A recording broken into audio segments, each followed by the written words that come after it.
आज मैं जीवन के कुछ सत्य के बारे में आपको ज्ञात कराता हूँ। गीता में जीवन को जीने के लिए बहुत ज्ञान है। भागवत गीता हमारे सनातन धर्म का एक ऐसा ग्रंथ है कि जो हमें अपने जीवन में सत्य के साथ जीने के लिए हर चीज सिखाता है। जीवन को जीने की कला हर किसी को नहीं आती।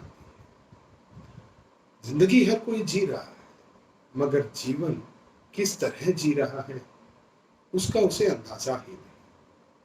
हर रोज उन्हें उठना है, उन्हें खाना है, उन्हें काम पर जाना है, उन्हें काम से वापस आना है, आकर खाना है और फिर सो जाना है। और हर दिन यही क्रिया हर इंसान के जीवन में चलती रहती है। सत्य में ये जीवन जीना नहीं है। जीवन को जीने के लिए परमेश्वर का नाम तो लेना है, मगर परमेश्वर इसके अंदर और भी कुछ चीजों को इंसान को करने के लिए कहते हैं। मैं आपको एक छोटा सा उदाहरण देना चाहूंगा कि लोग किस तरह से जीवन को जी रहे हैं। आप उससे समझेंगे कि हकीकत में आपका जीवन उसी तरह है या आप जीवन में कुछ सही कर रहे हैं। एक व्यक्ति था, उस व्यक्ति का हर दिन का कार्य एक ही तरह। उसे सुबह उठना है, उसे रोज अपना सुबह भगवान का नाम लेना है, भोजन करना है, रोज की रोज उसे वही आज के टाइम का सोशल मीडिया पे जाना है, सोशल मीडिया पे दिन के 2-3 घंटे लगाने हैं, कहीं वीडियो देखना है। इसी तरह से कुछ लोग होते हैं जो टीवी को देखने लगते हैं, खबरें देखने लगते हैं, घंटों उसमें लगा देते हैं। तो वो इंसान भी इसी तरह का जीवन जी रहा था। हर रोज के उसके एक ही तरह के कार्य थे और वो खुद भगवान से हर रोज साथ में ये कहता कि हे भगवान, मेरा जीवन कैसा चल रहा है? मैं जीवन में खुश नहीं हूं, ना मैं आगे बढ़ रहा हूं, ना मुझे कामयाबी मिल रही है। मैं क्या करूं? ये कैसा जीवन? हर रोज का कार्य वही। चलो, एक दिन वो चलता हुआ घूमता फिरता जा रहा था तो एक बुजुर्ग इंसान उन्हें टकराया। वो बुजुर्ग इंसान आराम से बैठे शांत स्वभाव में एक बेंच पर बैठे थे और उनके हाथ में एक पुस्तक थी और वो बड़ी लगन से उस पुस्तक को पढ़ रहे थे। तो उस व्यक्ति ने उन्हें वो पुस्तक पढ़ते हुए देखा। उसे बड़ा शांत माहौल लगा। तो उसके मन में बात आई कि क्यों ना वो बाबूजी से पूछे। तो उसने बाबूजी से सवाल किया कि बाबूजी, आप क्या पढ़ रहे हैं? तो बाबूजी ने जवाब दिया कि मैं जीवन को और सीख कैसे मिले, और ज्ञान कैसे मिले, और चीजों का पता कैसे लगे, उसके बारे में पढ़ रहा।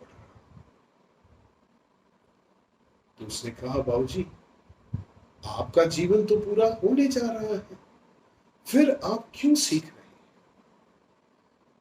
तो उन्होंने कहा कि अगर जीवन में कुछ नया सीखेंगे नहीं, कुछ नया करेंगे नहीं,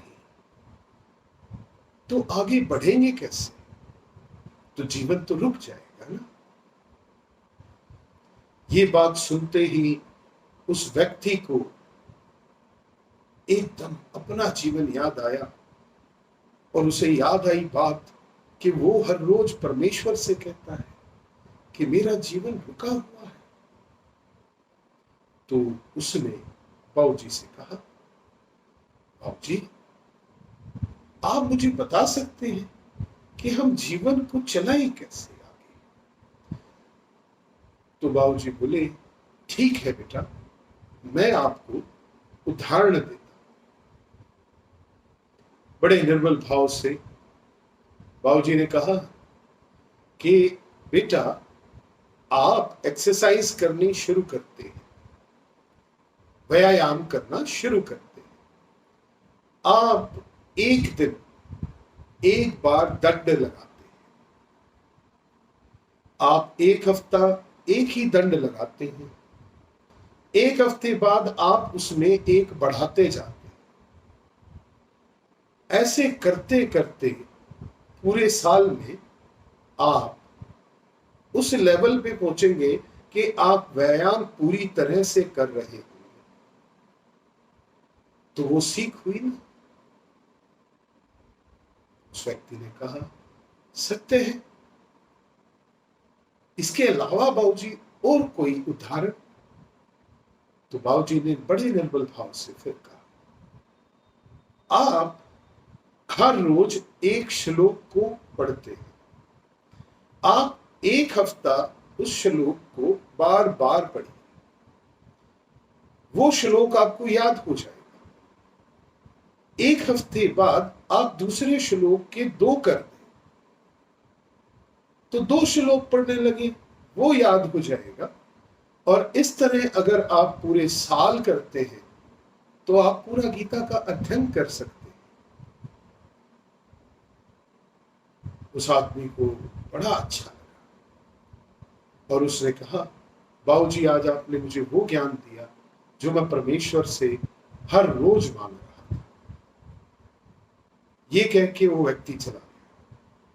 और उस दिन से उस इंसान ने अपने जीवन में इस नियम को बना लिया कि वो हर रोज दौड़ लगाने जाता, एक्सरसाइज करता, 1 घंटा पढ़ाई में लगाता, ज्ञान प्राप्ति करता, 1 घंटा वो हर देश की खबरें सुनता, 1 घंटा वो अपने लिए कुछ ना कुछ अच्छा बनाना सीखता और भोजन बना के खाता, और बाकी टाइम वो अपनी दिनचर्या अपने रोजगार को करता और हर दिन आधा घंटा रोजगार को आगे बढ़ाने के लिए भी चीजें को सीखता।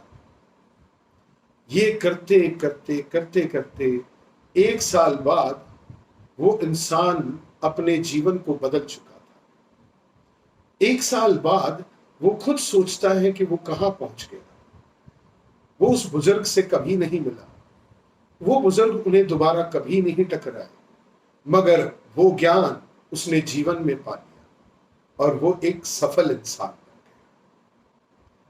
तो भाव यहां आता है कि हर इंसान को अपने जीवन में हर रोज कुछ ना कुछ सीखना चाहिए, हर रोज कुछ ना कुछ नया करना चाहिए, अपनी सेहत पे ध्यान देना चाहिए, अच्छे कार्यों की तरफ बढ़ोतरी करनी चाहिए, हर ज्ञान को प्राप्त करने की कोशिश करनी चाहिए।